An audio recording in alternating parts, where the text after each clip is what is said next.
अस्सलामुअलैकुम व्यूअर्स, आज की इस वीडियो में मैं आपको टाइफाइड बुखार के मतलब बताऊंगा कि टाइफाइड बुखार क्या होता है, ये क्यों होता है, इसकी क्या इलामात होती हैं और इसके लिए कौन से लेबॉरेटरी टेस्ट किए जाते हैं और इसके लिए कौन सी होम्योपैथिक मेडिसिन इस्तेमाल की जाती हैं। मैं डॉक्टर मोहम्मद ज़ुबैर आपको अपने चैनल पर खुशामदीद कहता हूँ।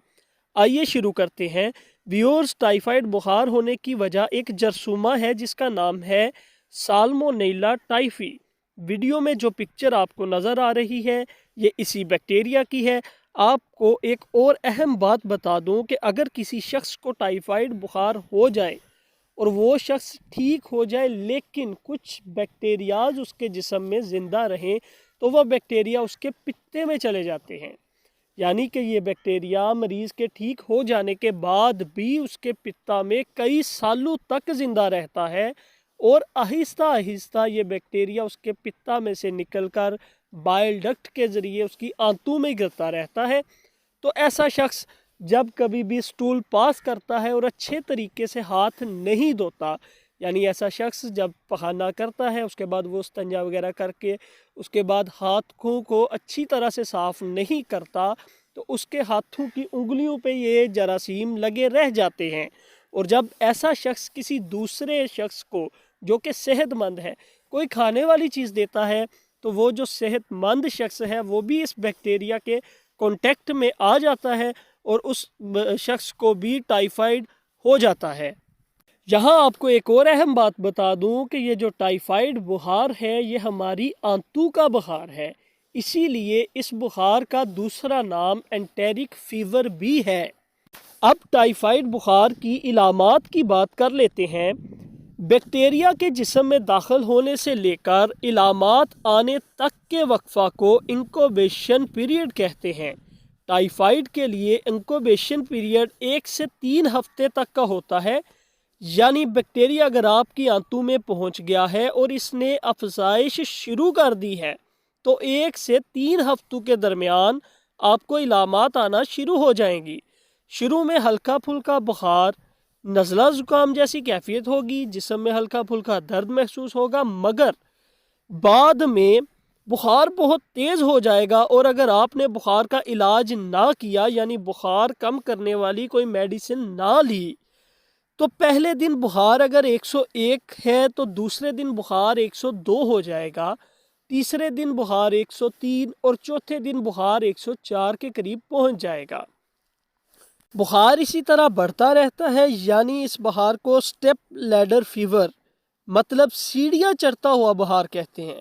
अगर आप मेडिसिन नहीं लेंगे तो इसके साथ आपको शदीद सर में दर्द होगा, उल्टी और मतली की कैफियत बनेगी और एक ख़ास बात जो सिर्फ टाइफाइड बुखार में ही होती है, इन सब इलामात के साथ जो मैंने बताई हैं आपको पेट में भी शदीद किस्म का दर्द होगा और इसके साथ आपको लूज मोशन भी हो सकते हैं। अब बात कर लेते हैं टाइफाइड के लिए करवाए जाने वाले लेबॉरेटरी टेस्ट्स की। तो जब आप किसी डॉक्टर के पास जाते हैं और वो आप में ये इलामात देखता है तो वो इसके लिए सबसे पहले जो टेस्ट लिखता है वो है CBC यानी कंप्लीट ब्लड काउंटिंग टेस्ट। इस टेस्ट में डॉक्टर देखता है कि आपका हीमोग्लोबिन जो है यानी कि जिन्हें हम RBCs कहते हैं, रेड ब्लड सेल्स, उनकी तादाद जिस्म में कम हो गई होती है। और वाइट ब्लड सेल्स की 5 इकसाम हैं जिस्म में, इनमें से एक न्यूट्रोफिल्स है। इस बुखार में यानी कि टाइफाइड में न्यूट्रोफिल्स की तादाद भी कम हो गई होती है, जबकि आम किसी भी दूसरी इन्फेक्शन में न्यूट्रोफिल्स की तादाद जिस्म में ज़्यादा हो जाती है। टाइफाइड के लिए दूसरे नंबर पे जो टेस्ट लिखता है डॉक्टर उसका नाम है टाइफाइडोट टेस्ट। लेकिन याद रखें ये टेस्ट रिलायबल टेस्ट नहीं है, यानी ये टेस्ट अनरिलायबल टेस्ट है। टाइफाइड बुखार के लिए अगर इसकी रिपोर्ट पॉजिटिव आ भी जाए तो ये कंफर्म रिपोर्ट नहीं है कि आपको टाइफाइड है। ये दूसरी और बहुत सी बीमारियों में भी पॉजिटिव आ सकता है, यानी कि ये टेस्ट टाइफाइड के लिए कोई कंफर्म टेस्ट नहीं है। टाइफाइड के लिए जो बहुत ही मखसूस टेस्ट है इसका नाम है ब्लड कल्चर। डॉक्टर आपका ब्लड कल्चर टेस्ट करवाता है और इसके लिए दूसरा टेस्ट करवाता है स्टूल CS यानी कि स्टूल का टेस्ट करवाता है डॉक्टर। जैसे कि मैंने आपको बताया कि ये जो बैक्टीरिया है ये पित्ते में चला जाता है और फिर वहाँ से आहिस्ता आहिस्ता ये मरीज़ की आंतों में गिरता रहता है और वहाँ पर अपनी अफसाइश शुरू कर देता है। तो स्टूल टेस्ट में क्या होता है कि ये टाइफाइड आ जाता है, ठीक है, यानी कि ये बैक्टीरिया जो है ये स्टूल टेस्ट में इसका पता चल जाता है, इसलिए डॉक्टर आपका स्टूल CS टेस्ट करवाते हैं। और तीसरा सबसे बड़ा टेस्ट जो टाइफाइड के लिए कंफर्म टेस्ट है, इसका नाम है विडाल टेस्ट। लेकिन ये याद रखें कि पहले हफ्ते में विडाल टेस्ट टाइफाइड की अलामात होने के बावजूद भी पहले हफ्ते में विडाल टेस्ट पॉजिटिव नहीं आता। इसके लिए ज़रूरी है कि टाइफाइड का सेकंड वीक स्टार्ट हो गया हो, यानी कि जो भी मरीज़ है उसको जब टाइफाइड हुए 2 हफ्ते गुजर गए हो तो उसके बाद ये विडाल टेस्ट पॉजिटिव आता है। उससे पहले ये विडाल टेस्ट पॉजिटिव नहीं आता। व्यूअर्स, अभी तक आपको पता चल गया होगा कि टाइफाइड बुखार की कौन कौन सी इलामात होती हैं और इसके लिए करवाए जाने वाले लेबॉरेटरी टेस्ट कौन कौन से होते हैं।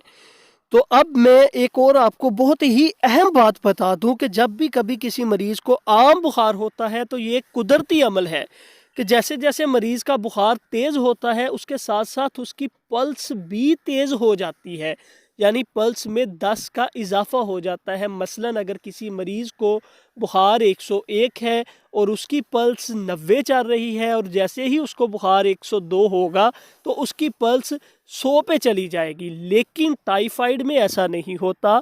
टाइफाइड बुखार में जैसे जैसे बुखार बढ़ता है वैसे वैसे मरीज़ की पल्स कम होना शुरू हो जाती है।